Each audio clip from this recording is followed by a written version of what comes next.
Magandang umaga po sa bawat isa sa atin at ating hinihilingan ng ating mga kapatiran na magsipasok. Muli ho, ang ating mga kapatiran na sa labas ay hinihilingan ho natin na magsipasok na ho para ho sa ating paghahanda sa pagsamba sa Panginoon.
Muli ho, ay pakitawag na ho yung ating mga kapatiran nasa labas.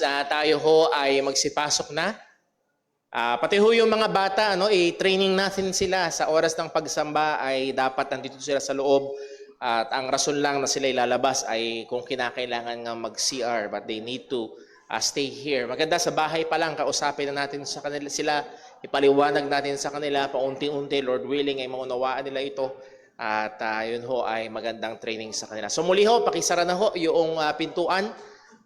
Pakitawag na rin ho yung mga nasa labas na tayo ho ay magsipasok na para tayo ho ay magsimula. Simulan ho natin sa pamagitan ng pag-welcome sa ating mga panauhin. Mayroong mga bagong muka. Yun hong iba ay hindi first time. Kung hindi tuwing dumadalaw mula sa Visayas, at saka natin sila na nakikita ang pinagmanahan ng kapugian ni Brother William at yung kanyang mga kamag-anakan. Purihin ang Panginoon at kasama ho namin kayo ngayon. And then also gusto nating i-welcome na imbitahan ni Ate Isabel. Welcome natin si Kuya Bench Santa Juana. Kuya Bench, welcome po sa Jesus Baptist Church. And then also, naimbitahan po ng Adizas family, ni the Burgess del Sister Marica. Bali, ito po ay tita ni Sister Marica, si Ate Veronica Loquanario. Tama ba? Ate Veronica? Tama ho ba? Ayan, Ate Veronica, welcome po sa Jesus Christ Baptist Church. Piruhin po ang Panginoon. Meron pa ho ba? First time nating panauhin? Unang pagkakataon lamang? Wala na? Okay? So, thank you very much po. Na kayo ho ay kasama ho namin ngayon. At lalo na sa mga ina ng tahanan, nais ko sabihin sa bawat isa na nanay, Happy Mother's Day. And we praise and we thank God na binigyan tayo ng mga ina ng tahanan at nagagandahan sila ngayon. Next month, mga ama naman ng tahanan na nagpupugian. Ayan. Pero muli ho, pero ang priority natin ngayon ay hindi ang mga nanay. Ang priority natin ay sambahin ng Panginoon. Pero mamaya, pagkatapos sa ating gawain ng pagsamba, ay meron tayong konting token of appreciation sa mga ina. Pagbati ho muna sa mga magdiriwang ng kaarawan. I believe sa listahan ang magdiriwang ng kaarawan. Ayun. Ay si Ate Isabel. Ate Isabel, May 18. Tama ba? May 18. Advance happy birthday. Para nagulat ka. Hindi mo alam na birthday mo sa... Biro lang. Sa May 18, sa Sabado po yan. So advance happy birthday sa Ate Isabel. Meron pa ho ba? Magdiriwang ng kaarawan ngayong anniversary ngayong linggong ito. Wala na? Si Ate Ronelyn, kaka-birthday lang. Kailan? Nung 10, May 10. So, belated.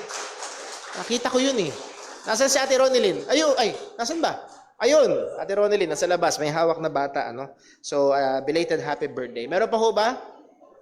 Wala na? Okay, so muli, advance and belated happy birthday po sa inyo. Mabilis ho ng mga announcements muli. Pagkatapos ho ng ating gawain ng pagsamba, ay meron tayong, sana hindi nagmamadali yung mga nanay. Meron tayong konting appreciation ho sa kanila mamaya. And then also, ang atin ho mga kalalakihan ay nagustuhan ang basketball fellowship. Uulitin ho yan mamayang hapon pagkatapos ho ng prayer meeting. Alas 6, Brother Daryl? Alas 6. So hindi 5, noong nakaraan 5 naunahan daw tayo sa schedule na 5. So alas 6 to 8 p.m. doon ulit sa basketball court sa Phase 7 ng Palmas. Gagawin po yan. For further informations, please contact or speak to Brother Daryl. And then mamaya ho, pagkatapos din ng ating gawain, pagkatapos sa appreciation sa mga nanay, magkakaroon tayo ng mabilis na meeting patungkol ho sa ating anniversary na parating sa May 26. And speaking of that, yes, anniversary po ng JCBC this coming May 26. Invited po muli ang lahat. Ipag-imbita natin. Ang goal talaga natin ay madala ang mga tao dito. Hindi lang basta dahil gusto nating marami, kundi ating gusto na makapakinig sila ng Ebanghelyo ni Kristo. And para ho dyan, naka-imprinta ho ang atin mga invitations. Meron tayong printed invitations. Kuha ho kayo, mag-uwi ho kayo, magbigay kayo sa inyong mga kapitbahay, kamag-anak, kaklase, para maimbitahan ho natin sila. And then nag-forward na rin tayo sa ating mga group chats ng ating digital invitation. I-post nyo ho sa inyong mga social media.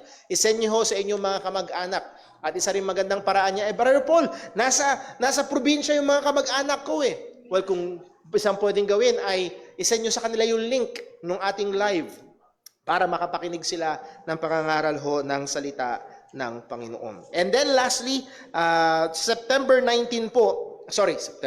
May 19, the Saturday or the Sunday before our anniversary, magkakaroon ho tayo ng the Sunday before our anniversary, magkakaroon tayo ng church general cleaning after ng ating prayer meeting. So next Sunday po yan. So kung kayo ho ay available, ay atin hong inaanyayahan na ating mga kapatiran to be present, syempre sa ating pagsamba, sa ating prayer meeting. Pero pagkatapos noon ay magkakaroon tayo ng church general cleaning. Sa tulong-tulong tayo, bawat sulok ng ating church ay lilinisin natin mula labas hanggang loob. And then pagkatapos noon, dinner fellowship na rin tayo. Ayan, maganda yan. So magdala kayo ng damit pamalit, siguradong papawisan, siguradong madudumihan, maglilinis tayo, and then magkaka-fellowship ho tayo pagkatapos ho. That will be next Sunday after ho ng ating prayer meeting. And lastly, on the planning table ho, ang ating inter-church fellowship, sports fellowship, together with JCBC Pandi. Last year, ginawa natin yun ng August 21. Wala pang eksaktong date ngayon, depende ho sa venue. Pero Lord willing, magkakaroon ulit tayo ng sports fellowship with JCBC Pandi. So, maganda na nagpa-practice na yung mga kalalakihan ng basketball. Mga ladies, kung gusto nyo mag-fellowship ng volleyball, pwede ho yan.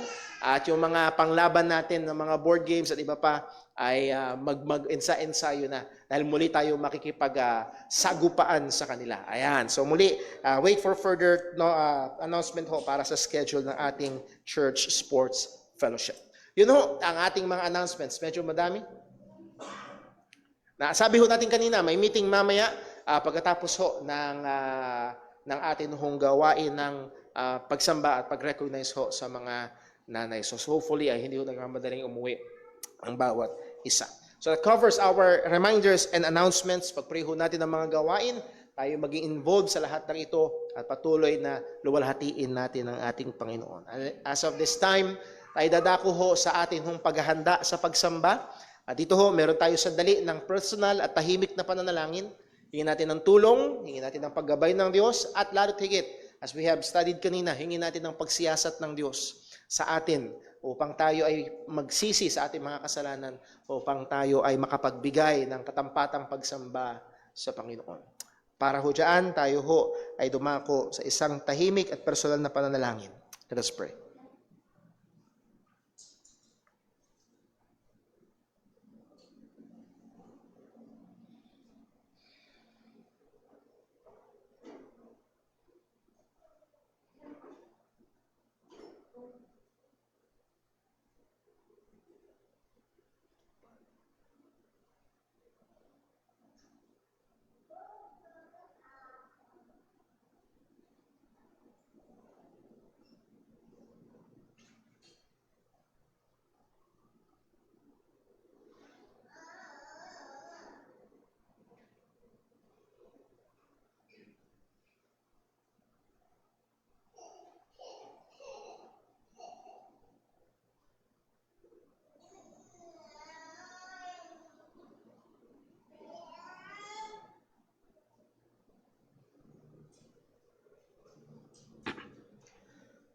Tayo po sama-samang manalangin.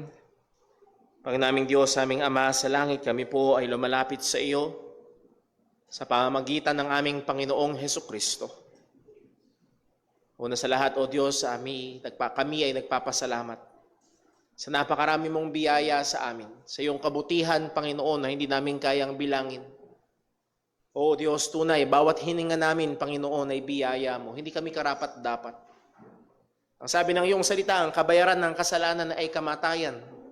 Pero sa kabila ng aming mga pagkakasala sa iyo, Panginoon, nananatili kaming humihinga at buhay. O Diyos, tunay, mabiyaya ka. Tunay, mahaba ang pasensya mo. Tunay, Panginoon, mahabagin ka.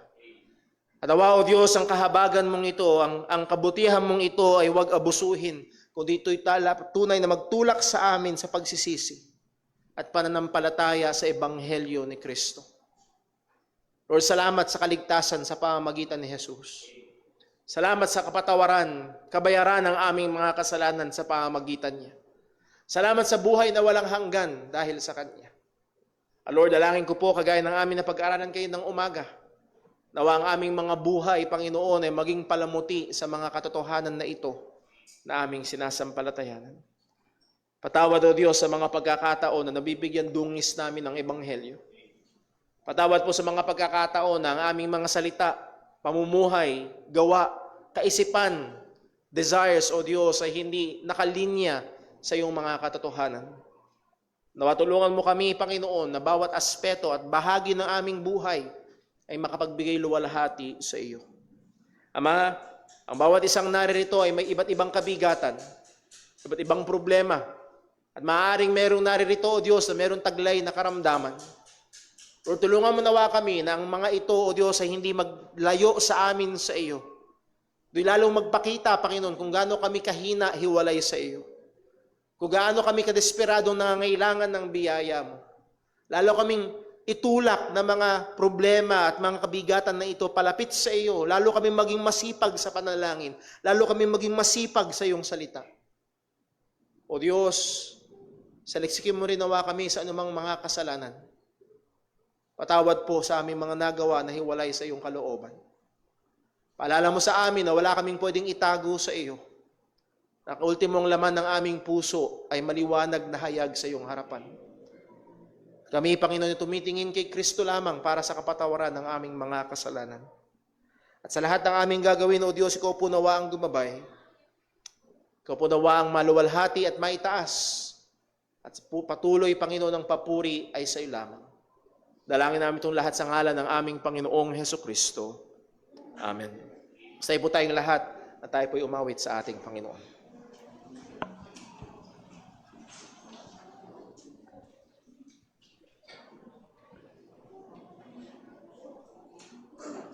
Magandang umaga po sa ating lahat. Tayo po umawit sa Panginoon. Awitin po natin, iniligtas ng pag-ibig.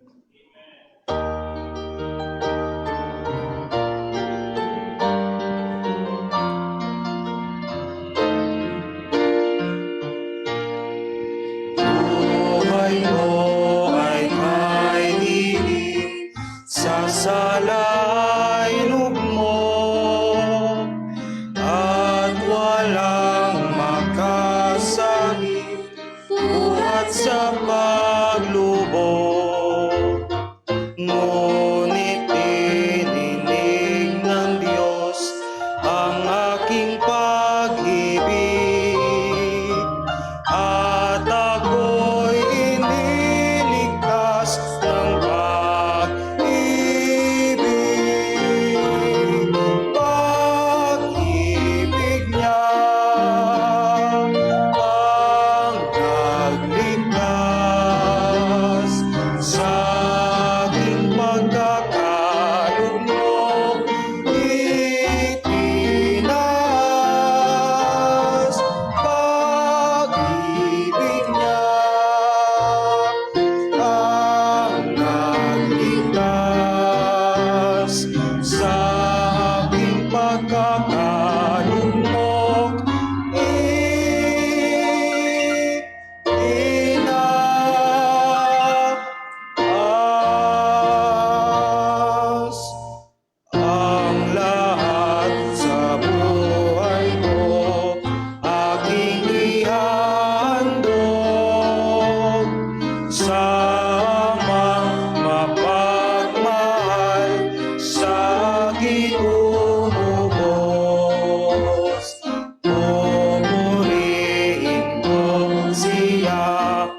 lugmok itinaas.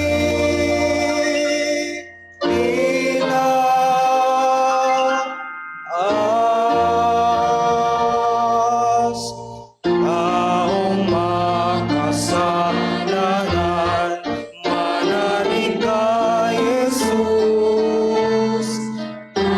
Hanguin ka niya sa pagkakalugmok. Buhay mo pinabagyo, papayapain niya. Lapit na at kay Jesus pasakop ka. Pag-ibig niya ang nagligtas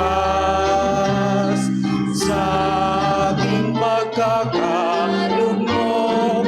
Itinaas pag-ibig niya ang nagligtas sa ating pagkakalugmok. Itinaas.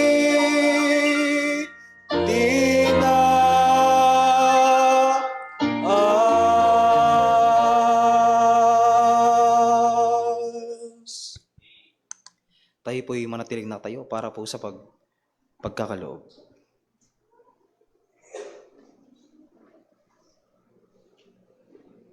Magandang umaga mga kapatid. Sasamantalahin ko lang po sandali. Happy Mother's Day sa mga kapatiran natin, mga ina ng tahanan. Sana'y pagpalain tayo ng Panginoon. Sabay-sabay natin basahin mga kapatid ang talata na ating basihan sa ating pagkakaloob. Really read. At ito ang ibig kong sabihin. Ang magtatanim ng kaunti ay kaunti ang aanihin. At ang marami ay marami ang aanihin.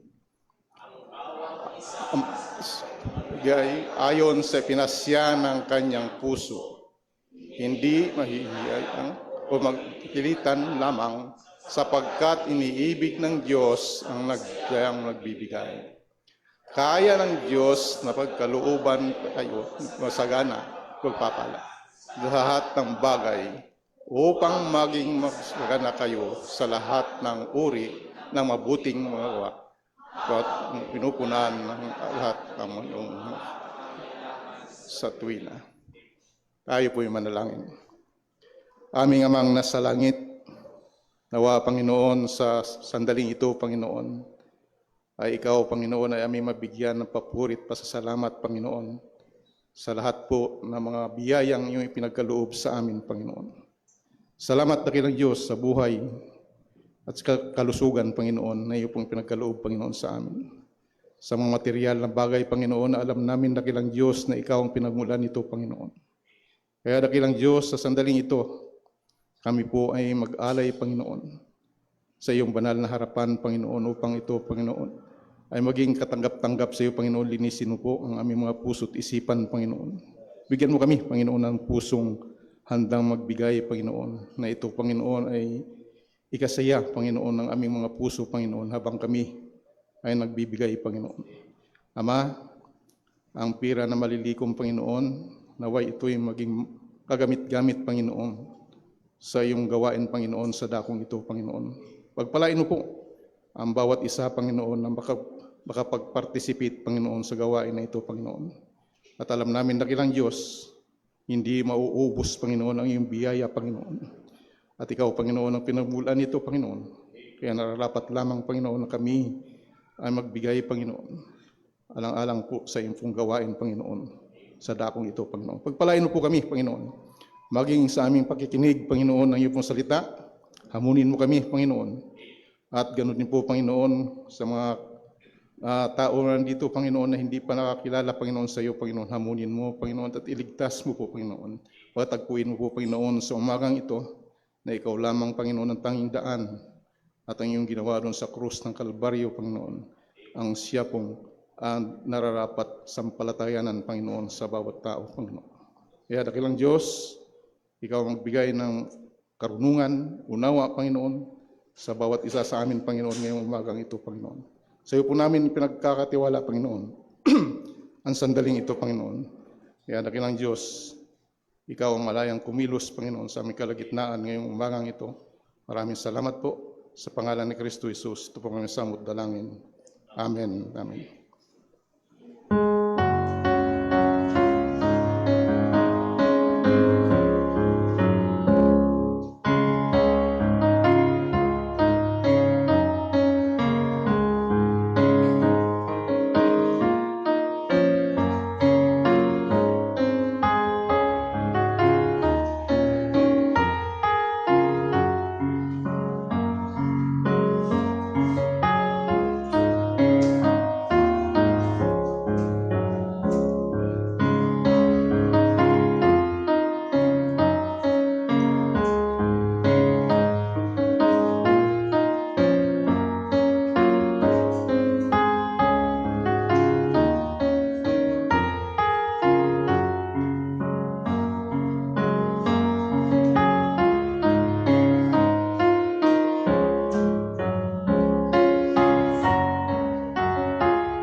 Muli po tayong maawit sa Panginoon. Awitin po natin, His mercy is more.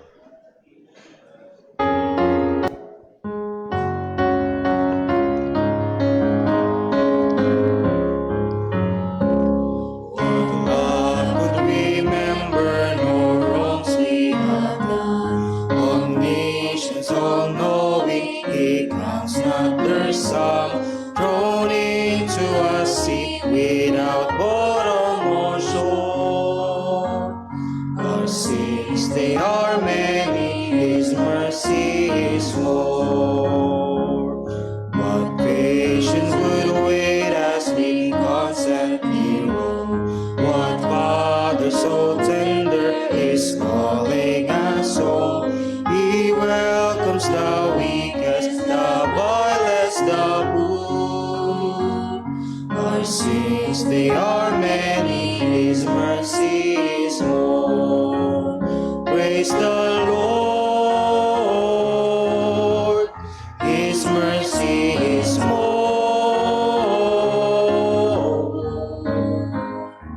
Stronger than darkness, new every morn. Our sins they are many, His mercy is more. What wages of kindness Christ lavished on us. His blood was the payment, His life was the cost.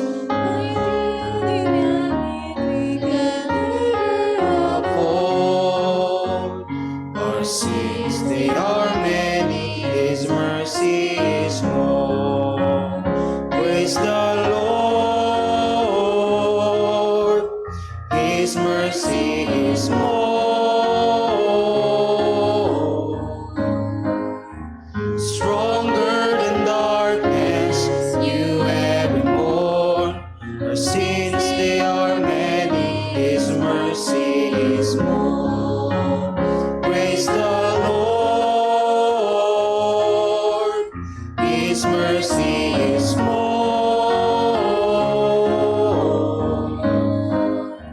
Stronger than darkness, new every morn. Our sins they are many, His mercy is more.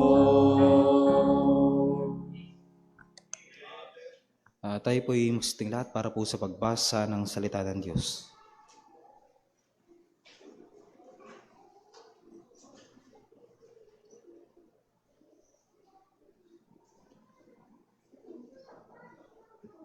Purihin po ang ating Panginoon. Para po sa pagbasa ng salita ng Diyos, atin pong basahin from 2 Timothy chapter 1 verse 8 hanggang 18 sa Tagalog. Ready, read. Kaya't huwag mong ikahiya ang pagpapatotoo tungkol sa ating Panginoon, at huwag mo rin akong ikahiya na kanyang bilanggo. Sa halip, makiisa ka sa aking paghihirap alang-alang sa Ebanghelyo. Magagawa ito sa pamamagitan ng kapangyarihan ng Diyos. Siya ang nagligtas at tumatawag sa atin tungo sa banal na pamumuhay. Ginawa niya ito hindi dahil sa anumang nagawa natin, kundi ayon sa kanyang layunin at kagandahang loob na ibinigay niya sa atin kay Kristo Jesus bago pa nagsimula ang panahon.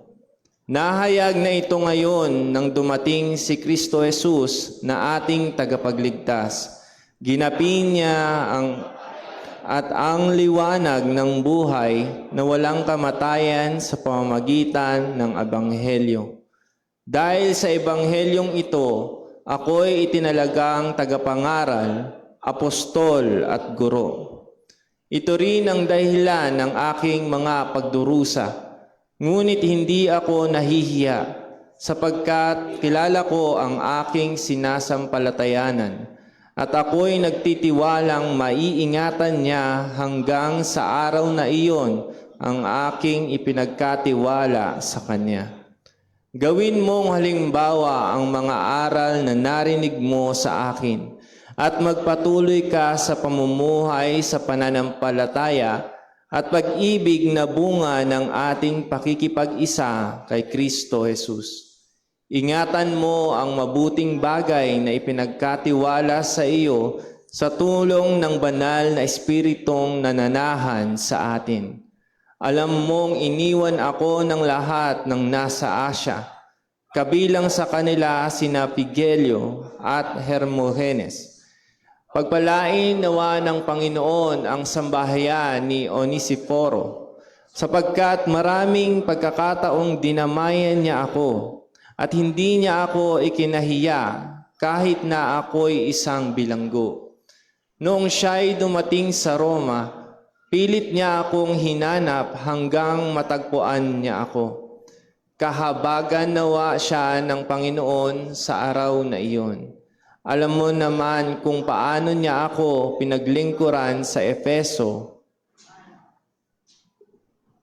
Pagpalain po ng Diyos ang pagbabasa ng kanyang mga salita. Maaari na po na tayong magsiupo.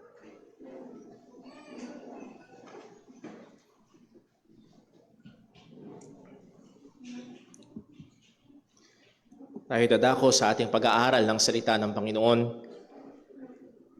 Well, kung tama ho ang nabasa kong impormasyon 4 days ago, ay natapos na ang tinatawag na balikatan exercises between the US and Filipino military forces. Ang mga tropang Pinoy at Amerikano ay kapwa at magkasamang nag-training sa iba't ibang bahagi ng bansa. We can almost say mula Apari hanggang Hulo. Sa iba't ibang isla, iba't ibang parte ng dagat, at gayon din sa kalupaan. Well, sabi nila, ito'y hindi pag-aansayo para sa patungkol sa isang kalabang bansa. Sabi nila. Pero marami sa atin ay nalalaman na higit sa namang ito'y tugon sa matinding banta ng isang malaking bansa. Well, bakit ginagawa ito? Bakit meron mga pag-iensayo na gito na hindi libre? Milyong piso or dolyar ang ginagastos para sa mga ganitong ehersisyo. At alam din naman natin, next month, June 12, ay magdiriwang tayo ng 126 na taong anibersaryo ng kalayaan. At hindi mura ang halaga na ibinayad ng ating mga kababayan na namatay, ibinuwis ang kanilang buhay para ipaglaban ang kalayaan ng ating bansa, particularly laban sa mga mananakop na Espanyol. Well, bakit nila ginawa ito? Sapagkat sabi nila, ang pagiging soberano ng isang bansa at ang kalayaan ng isang bansa ay napakahalaga. Right now, may gerang nangyayari between Russia and Ukraine at sa kabila ng kanilang pagiging dehado sa maraming paraan, patuloy na nakikipaglaban ang mga sundalo ng Ukraine. Bakit? Dahil ang kanilang kalayaan ay mahalaga. Well, sinabi ko ito mga kapatid sapagkat tayo bilang mga mananampalataya, particularly sa bansang ito, ay hindi lamang tayo mga Filipino citizens.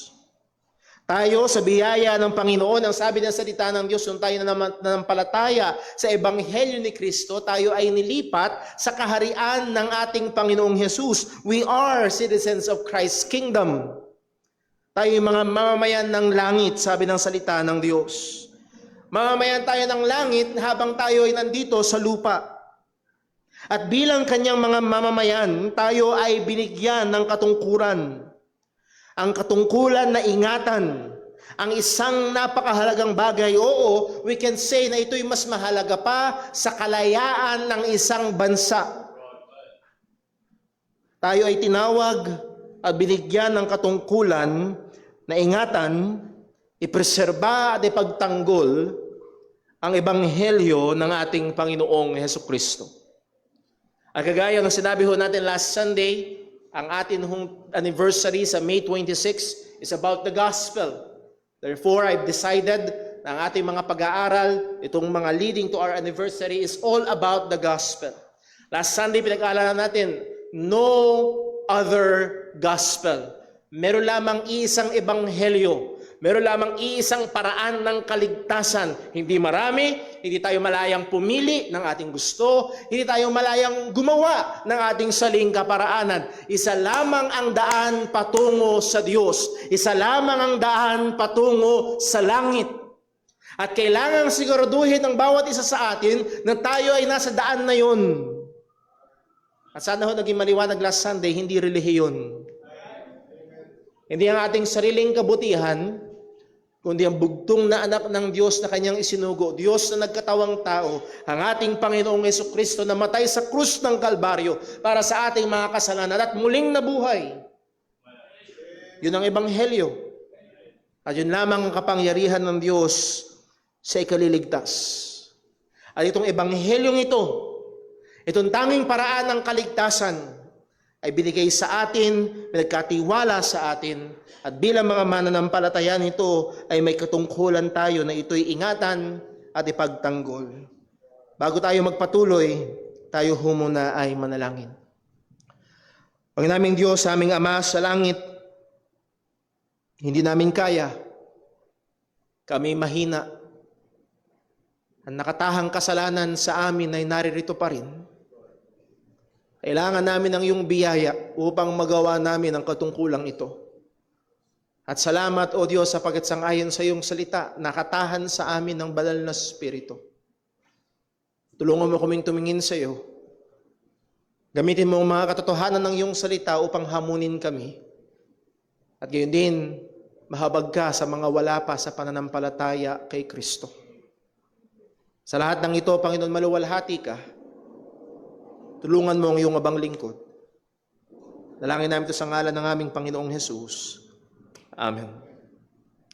Ang ating hong mensahe ngayong umaga, kung akin hong ibubuod sa isang pangungusap ay ito. A faithful minister and faithful believers of the gospel must exert effort and if needed, sacrifice to guard and preserve the gospel. Ang isang tapat na lingkod, ang isang tapat na lingkod at mga tapat na mga mananampalataya ng ebanghelyo ay kailangang magbigay ng buong sikap. At kung kinakailangan ay magsakripisyo upang bantayan at ipreserba ang ebanghelyo.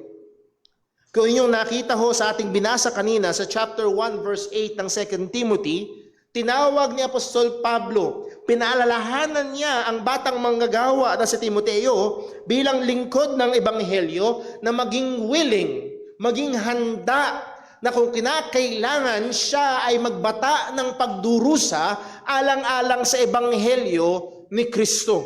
Ang sabi sa verse 8, 2 Timothy chapter 1, "Be not thou therefore ashamed of the testimony of our Lord, nor of me his prisoner." Huwag kang mahiya.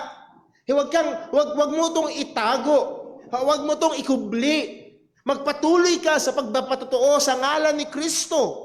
At ang sabi ni Pablo, "But be thou partaker of the afflictions of the gospel according to the power of God." Ikaw ay maging kabahagi ng pagdurusa alang-alang sa Ebanghelyo. Timothy, be willing to suffer for the gospel. Kung paanong sinabi ni Benigno Aquino, kung inyong naaalala, bago siya umuwi dito sa Pilipinas, sabi niya, "Filipinos are worth dying for." O mga kapatid, the gospel is worth suffering for. And if needed, it's worth dying for. At mga kapatid, kung magbabasa lamang tayo ng kasaysayan, yes, and thousands upon thousands of Christians really did suffer for the gospel. Libo-libong mga Kristiyano ang namatay alang-alang sa Ebanghelyo. And humanly speaking, isa ito sa kaparaan ng ginamit ng Diyos upang ang Ebanghelyo ay makarating hanggang sa panahon natin, hanggang sa atin. Ang daan ng Ebanghelyo para makarating sa atin ay nadiligan ng dugo ng maraming Kristiyano.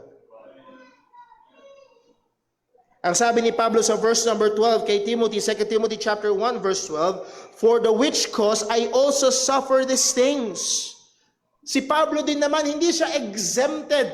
Dinanas niya ang pagdurusa at nagkaroon siya ng matinding mga karanasan at dahil sa Ebanghelyo, siya'y nabilanggo ng maraming beses, siya'y binato, hinagupit, at napakaraming mga pagdurusa ang kanyang nasubukan at naranasan. At ang sabi niya kay Timothy, "Timothy, be willing to suffer for the gospel." Pero ang sabi niya, "Nevertheless, I am not ashamed." This is Paul being an example to Timothy. Sabi niya kay Timothy, "Be willing to suffer, be not ashamed." At ang sabi ni Pablo, "Ako'y nagdusa at hindi ko kinahihiya." Why? "For I know whom I have believed."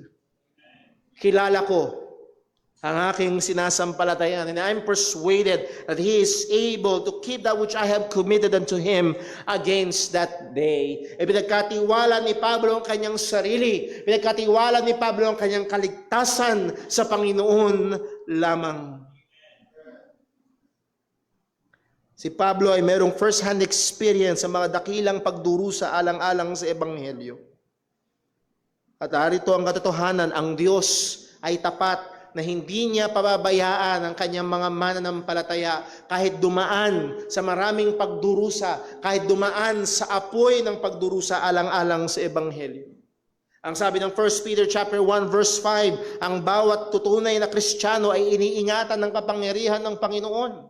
1 Peter 1:5, "Who are kept," and take note of the pronoun who. Tayo mismo, ang mga mananampalataya mismo, are being kept by the power of God through faith unto salvation, ready to be revealed in the last time. Iniingatan tayo ng kapangyarihan ng Panginoon. At isa sa mga paborito kong talata sa Biblia mula sa Jude chapter 1 verse 24, Jude 24. Ang sabi ito, "Now unto him that is able to keep us or to keep you from falling." Hindi tayo ang able. He is able. And He does keep us from falling and to present you faultless before the presence of His glory with exceeding joy. Sino ito? To the only wise God our Savior be glory and majesty, dominion, and forever, both now and ever. Amen. So muli, ang Diyos ang nag-iingat. Ang Diyos ang nagpapanatili. At sa kabila ng mga pagdurusa ng mga mananampalataya, ang nag-ingat sa kanila, ang nagpanatili sa kanila, ay hindi yung lakas ng damdamin nila, hindi yung tindi ng tapang nila, kundi ang biyaya ng Diyos na may hawak sa kanila. Kaya kung tayo man, mga kapatid, kung sa providensya ng Panginoon ay dumanas ng pagdurusa alang-alang sa ating pananampalataya, at huwag kayong magkakamali, mga kapatid, hindi malayo. Hindi malayo, unti-unti ang mga binhi ng persecution sa Kristiyano, yung unti-unting natatanim sa ating mga senador, sa ating mga kongresista. Unti-unti sila nagpapasok ng mga batas na isang araw kailangan ng takpan ng mga Kristiyano ang kanilang mga bibig. Dumating man ang panahon ng pagdurusa at persecution dito sa ating bayan, makakaasa tayo sa biyaya ng Diyos na hawak sa atin sa pagdaan natin sa persecution. Now, ang pinaka-tema natin ng ating pag-aaral ngayon ay hindi ang pag-suffer, kundi ang pagbabantay sa Ebanghelyo. With this as his motivation, bilang motivation ni Pablo kay Timothy, pinalala ni Pablo kay Timothy, ang biyaya ng Diyos ay naririyan. Timothy, ang Diyos ang mag-iingat sa iyo. Bantayan mo ang Ebanghelyo. Bantayan mo ang Ebanghelyo. Tatlong bagay ho ang ating titignan. Una, guard the gospel faithfully. Pangalawa, guard yourself consistently. Pangatlo, be encouraged by others greatly.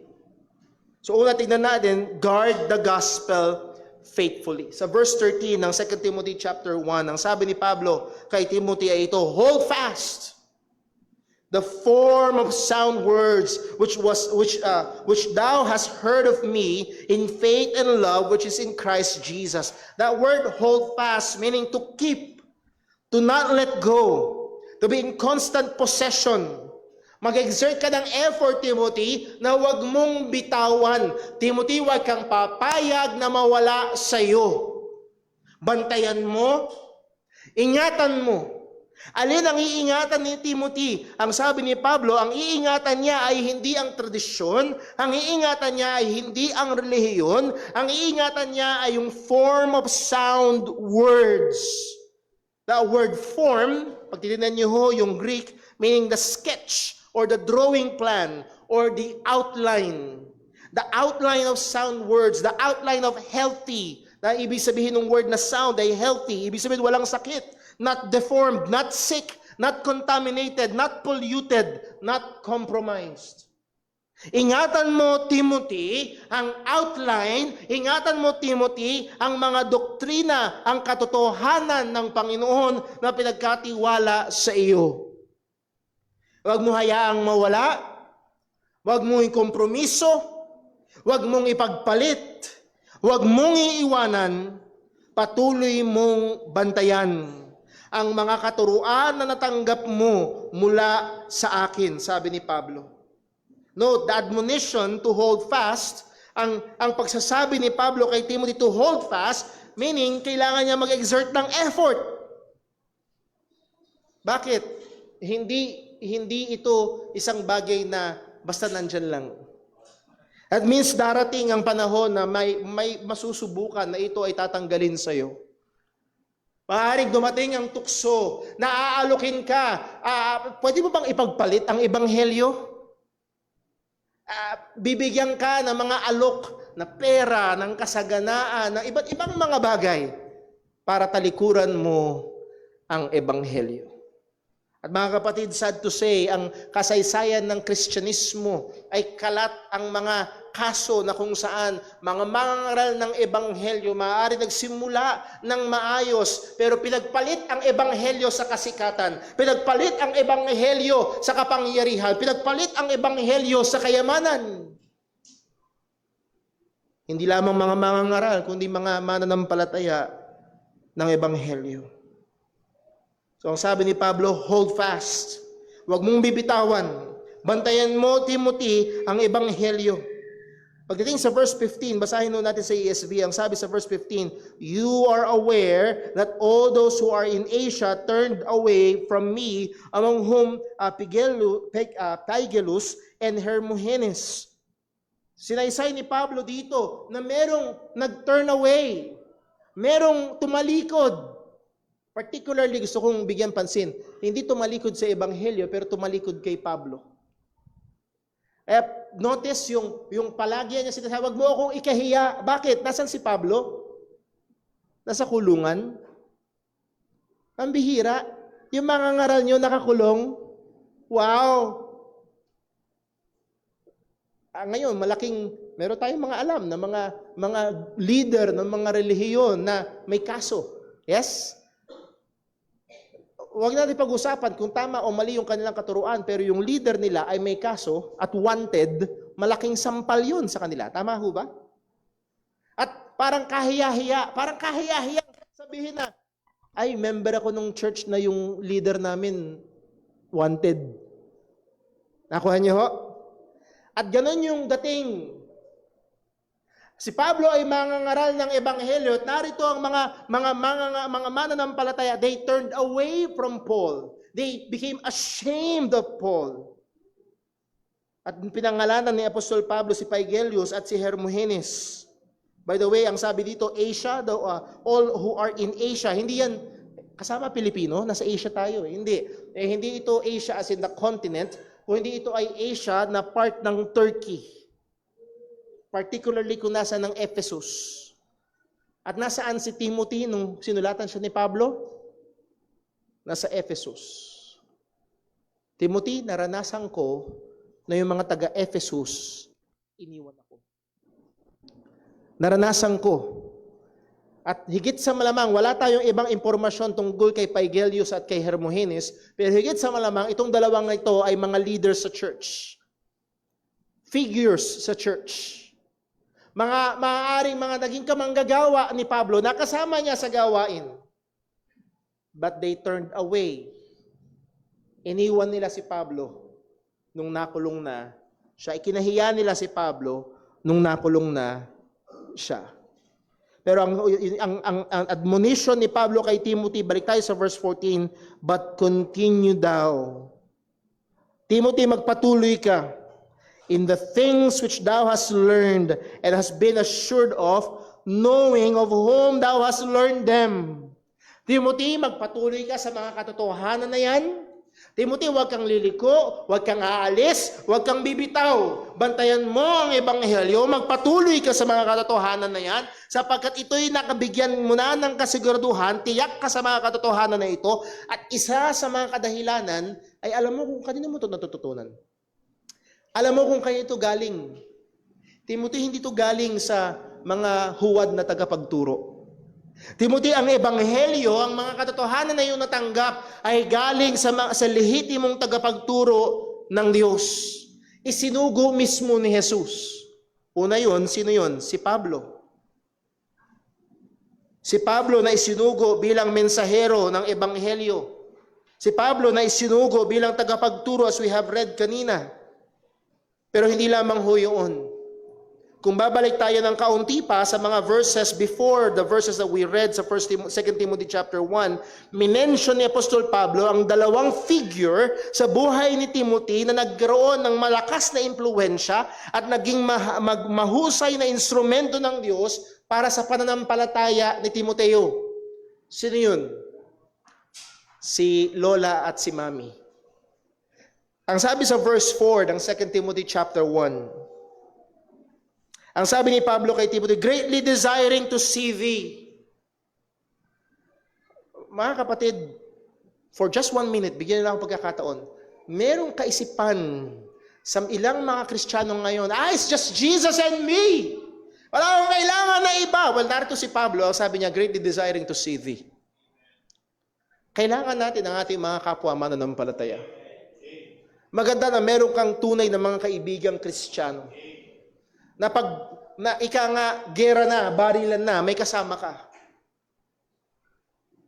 Ang sabi ni Pablo, greatly desiring to see thee, being mindful of thy tears, that I may be filled with joy. Naaalala ko, Timothy, ang iyong luha, at higit sa malamang ito'y luha sa kabila ng kanilang mga pinagdadaanan sa ministeryo. And then pagdating sa verse 5, when I call to remembrance the unfeigned faith that is in thee. Pag inaalaala ko, Timothy, yung walang dayang pananampalataya, yung matinding pananampalataya, yung katapatan na nasa iyo, Timothy, nagiging kagalakan ko ito, nagiging kalakasan ko ito, Timothy.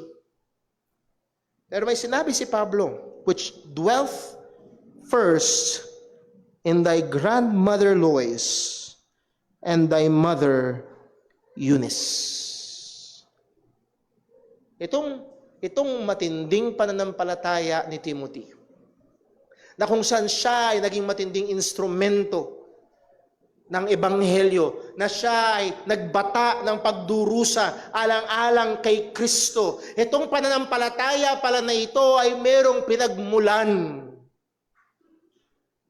Hindi muna si Pablo, may mas nauna pa.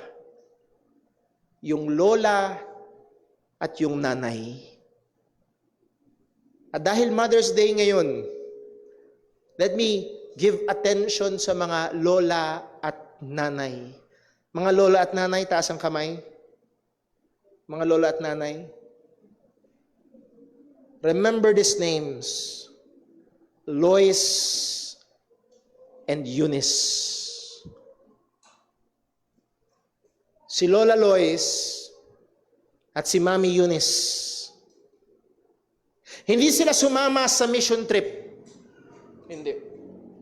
Hindi sila tumayo sa likuran ng pulpito. Una sa lahat, bawal. Walang pastora. Hindi sila kasama sa pangangaral sa labas. Listen, pero ang lola at nanay na ito ay nagtanim sa apo at sa anak.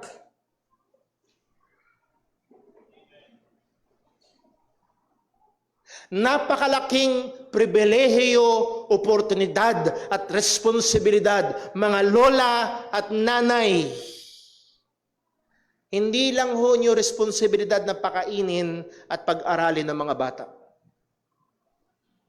Napakababa nun. Sabi nga ho ng isang mangangaral, mothers, you should be raising up warriors for Christ. Habang hinahanda ko ito, hindi ko maiwasang maalala yung pinikulang Spartan. Kung naalala, for some reason, hindi ko maalala yung pangalan ng hari. Anong pangalan ng hari nun? Hindi, yung bida. Si Leonidas. Ayun. Na nung dumating yung mga mensahero ng kaaway, kasama niya yung misis niya. Ang sabi ng mensahero, anong ginagawa ng babae dito? Sabi nung asawa ni Leonidas, because only Spartan women give birth to real men.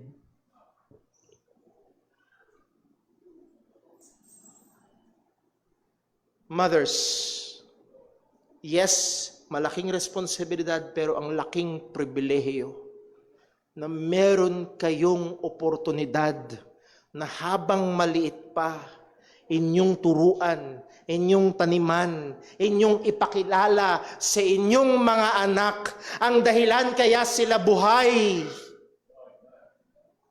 Ang pinakamataas na rason, hindi pera, hindi pagsikat, hindi ganda ng buhay, kundi ang Diyos na lumalang. Ipakilala nyo sa kanila. Kagaya ng inutos ng Panginoon sa Deuteronomy chapter 6 verse 5. Deuteronomy chapter 6 verse 5. And thou shalt love the Lord thy God with all thine heart, and with all thy soul, and with all thy might. And may I add, ito ang susi. Una muna, dapat mahal mo ang Diyos. Dahil kung hindi mo mahal ang Diyos, kung hindi mahalaga sa iyo ang Diyos, paano mo ibasalin sa iyong anak? Mga nanay, mga magulang, tinuturuan nyo ba ang inyong mga anak tungkol sa pera? Tinuturuan nyo ba? Mag-aaral ka para magkatrabaho ka kasi kailangan ng pera. Tama? Tinuturuan? Yes, sinasabihan sila. Kasi mahalaga ang pera. Tama? Tama? Anong sinasabi yun sa kanila patungkol sa Diyos?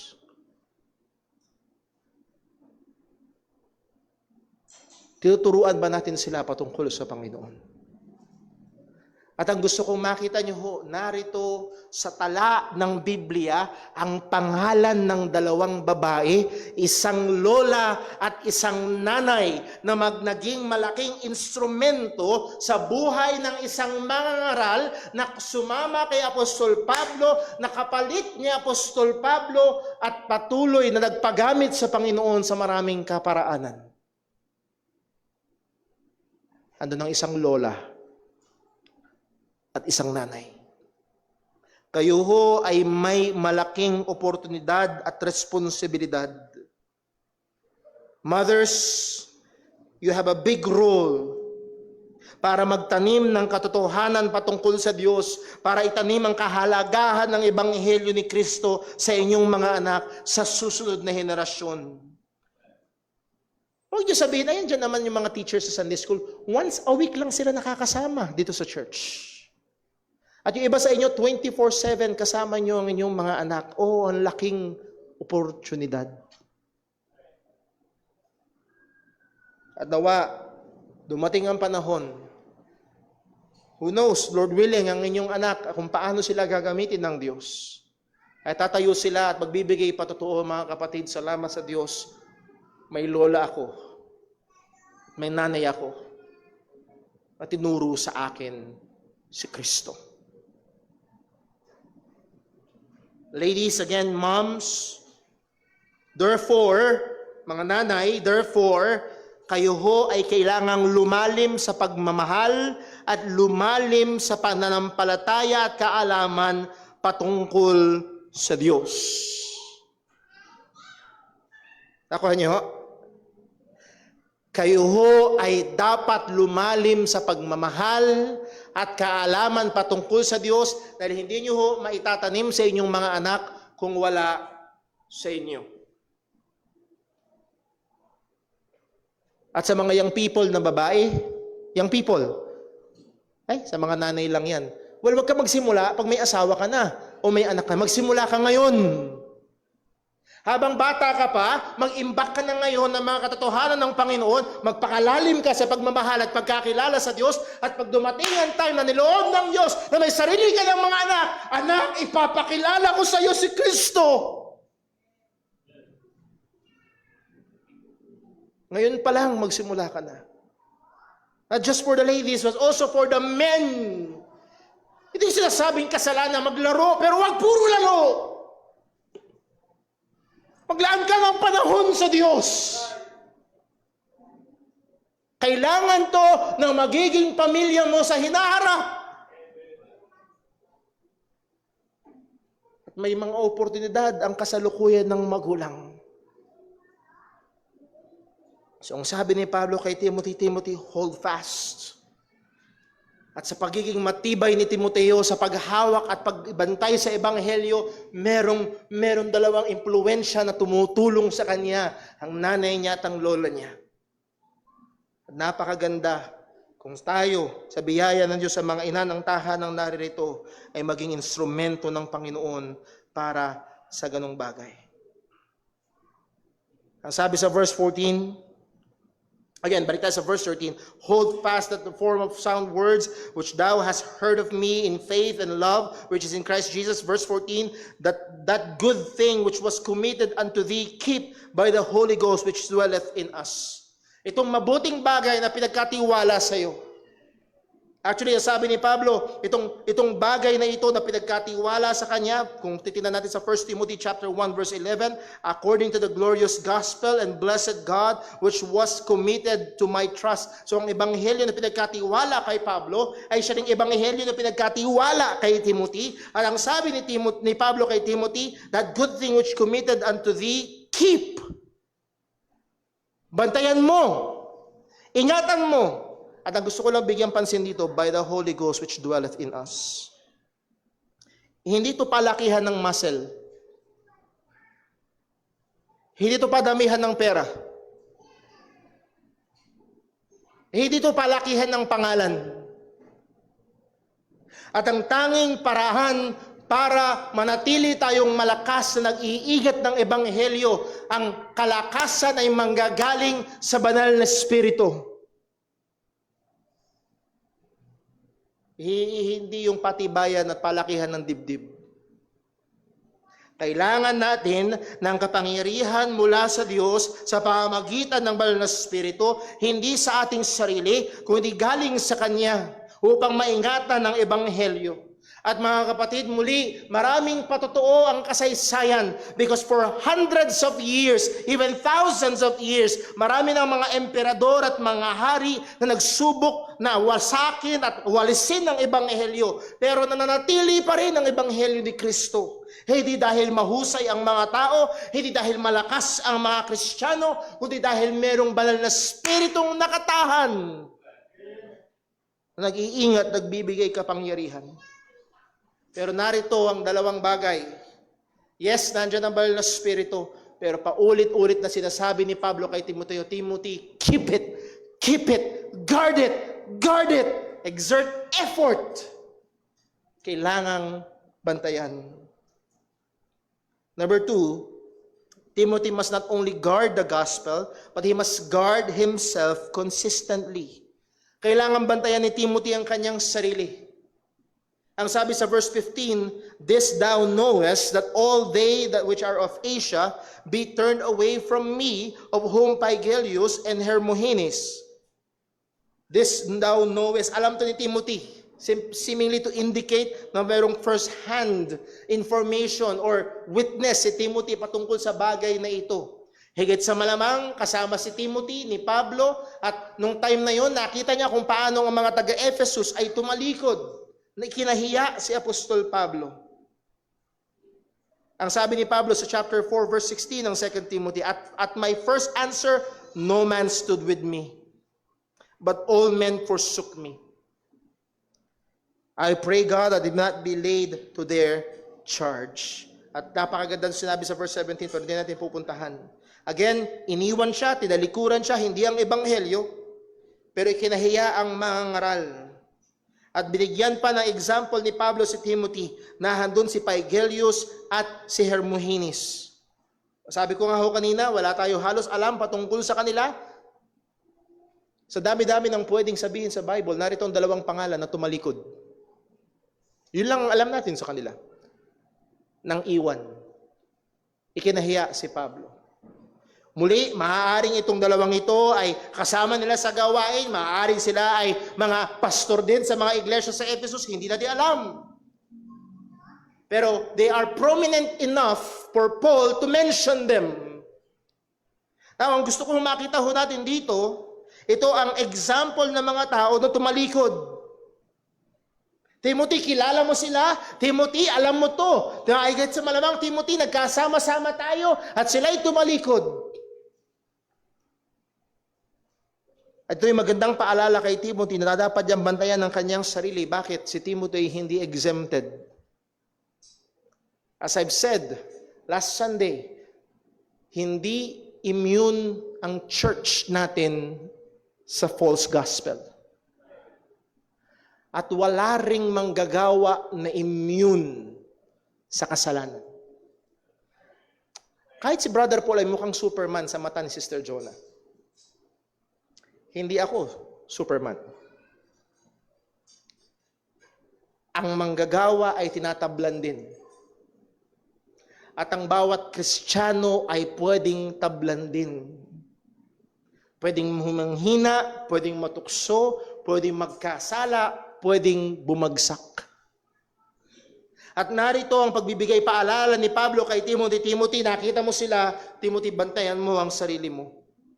Ang sabi nga ng salita ng Diyos, 1 Corinthians 10:12, wherefore let him that thinketh that he standeth take heed, take heed. Tingin mo, nakatayo ka, tingin mo, okay ka, tingin mo, malago ka, bantay, magbantay ka. Why? Lest ye fall. Ang pinakamatibay na Kristiyano ay pwede pa ring bumagsak. Kaya nga lahan doon na lang ang palagi ang paalala ng mga apostol sa mga manggagawa. Acts 20 verse 28, ang sabi ni Pablo sa mga manggagawa sa Ephesus, take heed therefore unto yourselves. Bantayan nyo ang inyong mga sarili. Sa 1 Timothy chapter 4 verse 16, 1 Timothy 4:16, sabi ni Pablo kay Timothy, take heed unto thyself. Timothy, bantayan mo yung sarili mo. Mga kapatid, ang totoo, mahusay tayong bantay ng iba, pero hindi tayo mahusay bantay ng ating mga sarili. Ang husay natin makakita ng mali ng iba, pero hindi tayo mahusay tumingin sa ating mga sarili. Pero naritong paalala sa atin, bantayan mo ang iyong sarili. So, Timothy, bantayan mo ang ebanghelyo. Guard it, be willing to suffer for it. Pero Timothy, bantayan mo rin ang iyong sarili. Na huwag mong pabayaan ang mga graces na binigay ng Diyos at sa atin bilang mga mananampalataya sa panahon na ito. Huwag natin pabayaan ang mga basic na gawain ng Kristiyano, pananalangin, pagbabasa ng salita ng Panginoon, pagpipisan sa pagsamba. Huwag nating pabayaan. Bantayan natin ang ating mga sarili. Baka akala natin, lubos na tiwala tayo nakatayo, bagsak na pala. Bagsak na pala. And number 3, dito tayo matatapos. Be encouraged by the example of others. Be greatly encouraged by others. Sa verse 16, pagkatapos sabihin ni Pablo kay Timothy, Timothy, ayan si Phygelius, andyan si Hermogenes, sila ay tumalikod. Bantayan mo yung sarili mo. I think sa verse 16, the Lord give mercy unto the house of Onesiphorus. Mahirap na pangalan. Ano to, Brother Paul? Isa ba to sa mga table of elements? Elements sa table of... Parang phosphorus ah. Onesiphorus. Ang ibig sabihin ng Onesiphorus, kung na nagkakamali ng tanda, is one who brings profit. Kapaki-pakinabang. May mga nagsasabi na higit sa malamang siya ay bahagi ng pamilya ng mga merchants. So dahil mahilig sila sa profit, sa gain, at kaya nila pinangalanan yung kanilang anak ng kapaki-pakinabang. Hindi natin alam, may mga nagsasabi lang. Pagkatapos sabihin itong dalawa na tumalikod, binanggit ni Apostol Pablo si Onesiphorus na totally contrast nitong dalawa. Kung yung dalawa, si Phygelius at si Hermogenes, they left, Onesiphorus on the other hand, sticked with Paul. Actually, hinanap niya si Pablo. Verse 17, ang sabi ni Pablo, but when Onesiphorus is in Rome, he sought me out very diligently and found me. He sought me out. Di niya ako basta hinanap. Hinanap niya ako ng may katsagaan. Pinagtsagaan niya hanggang makita niya ako. Huwag niyo sanang, huwag niyo yung pagkamalian. Walang text noon. Walang internet na pwedeng i-check. Saan bang sulungan si Pablo?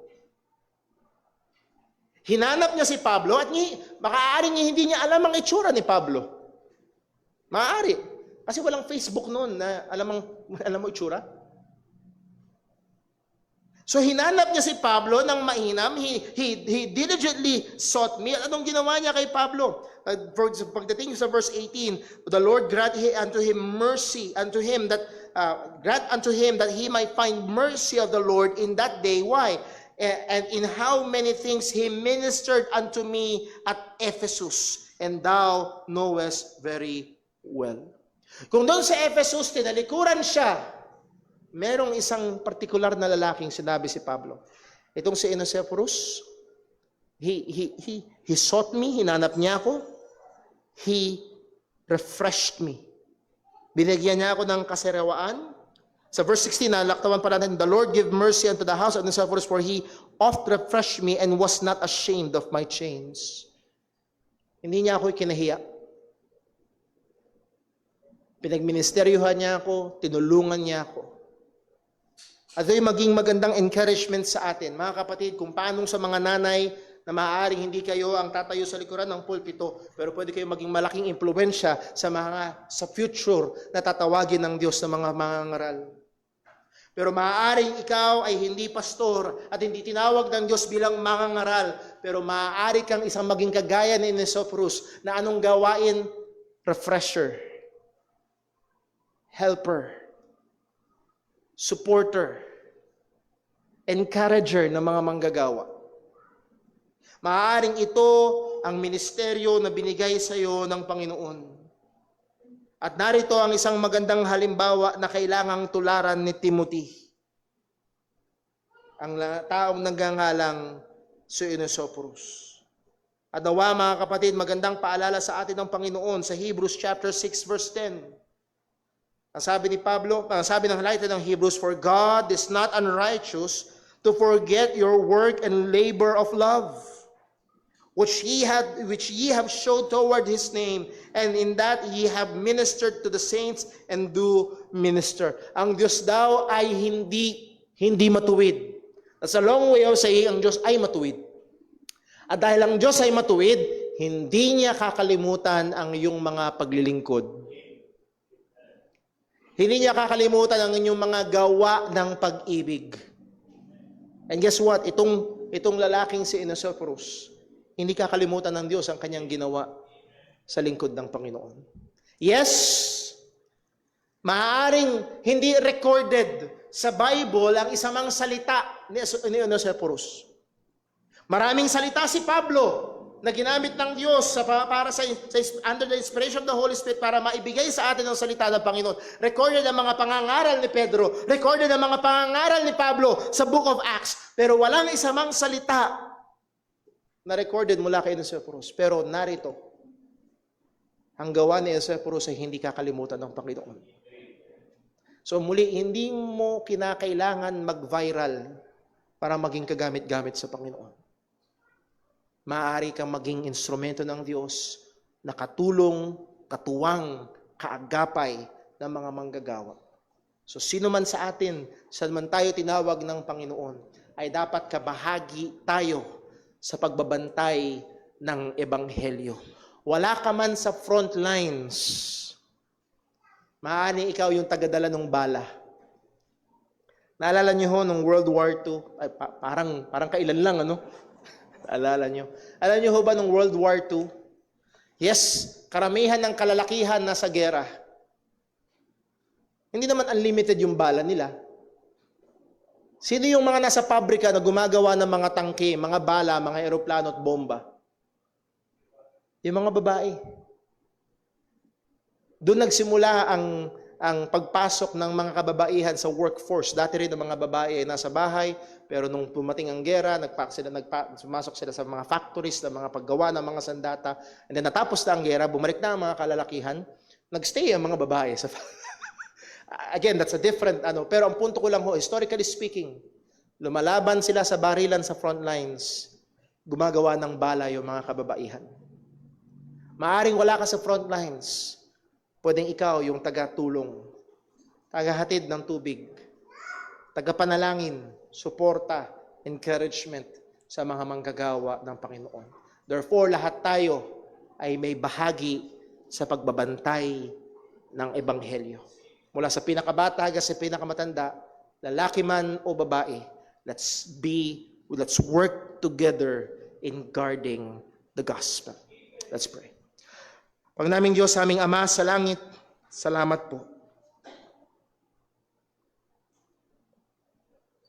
na tinawag mo kami para sa isang luwalhati at napakahalagang gawain. Ang bantayan at ipagtanggol ang Ebanghelyo ni Kristo. Lord, ang mga pinaglaban ng aming mga bayani ay hanggang dito lang sa lupa. Ang kalayaan ng isang bansa ay hanggang dito lang sa lupa. Pero tinawag mo kami sa isang gawain na aalingaw-ngaw hanggang sa walang hanggan. Tulungan mo nawa kami. Tulungan mo kaming tumingin sa iyo para sa lakas na kailangan. Salamat po na nakatahan sa amin ang banal na Espiritu. At Lord, saan mo man kami nilagay, ano man ang aming edad o kasarian, tulungan mo kami na magkaisa para bantayan at ingatan ang Ebanghelyo ni Kristo. Tulungan mo po lalo't higit, Panginoon, ang mga magulang, particularly ang mga ina ng tahanan, na maging aktibo, maging masipag, maging tapat sa gawain na itanim sa mga anak ang katotohanan mo, ang Ebanghelyo ni Kristo. Lord, kami po ay nagmamakaawa sa iyo sa sinumang naririto na maaaring ang kanilang tiwala ay nasa ibang bagay pa at wala kay Jesus. Ang kanilang kaligtasan ay nakaasa sa kanilang sarili at hindi kay Kristo. Mahabag ka, Panginoon. Buksan mo nawa ang kanilang mga mata at makita nila na sa kanilang sarili wala silang pag-asa. Ang tanging pag-asa ng makasalanan ay si Jesus na siyang kordero ng Diyos na nag-aalis ng mga kasalanan. Ang kanyang kamatayan at muling pagkabuhay, ang tanging ebanghelyo ng kaligtasan. Salamat po. Ingatan, tulungan mo kami sa aming pagpapatuloy. Dalangin namin sa ngalan ng aming Panginoong Jesus. Amen. Stay po tayong lahat at awitin natin ang ating pangwakas na awit.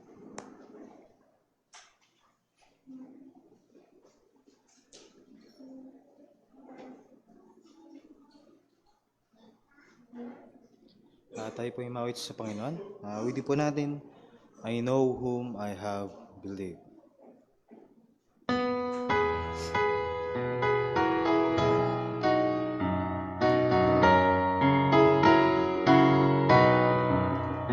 I know not why God's wondrous grace to me He had made known, nor why in word deep wise in love did He become His own. But I know I have believed, and I'm persuaded that He is able to keep that which I committed unto Him against that day. I know not how His saving gift to me it did impart, nor how believing in His word brought peace within my heart.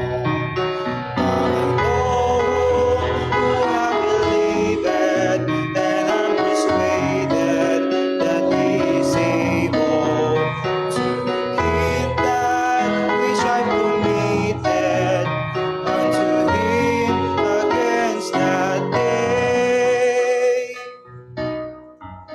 Amen. Purihin po ang pangalan ng Panginoon. Salamat po sa bawat isang naririto, maging sa ating mga kasama online. Muli ho, akin hong in-encourage ang bawat isa. Balikan natin ang mga salita ng Diyos natin na pag-aralan. Magbulay-bulayan ho natin hanggang sa ito ay magkaroon ng epekto sa ating pang-araw-araw na pamumuhay. At sa ating paghiwa-hiwalay, nawa ang biyaya ng ating Panginoong Jesus, ang pagmamahal ng ating Ama, at ang kapangyarihan ng Banal na Espiritu sa bawat isa sa atin.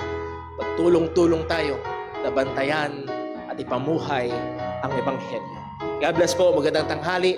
Dito nagtatapos ang ating gawain ng pagsamba. Hinihiling ako ang bawat isa na magsiupo. At ito na rin matatapos yung ating live.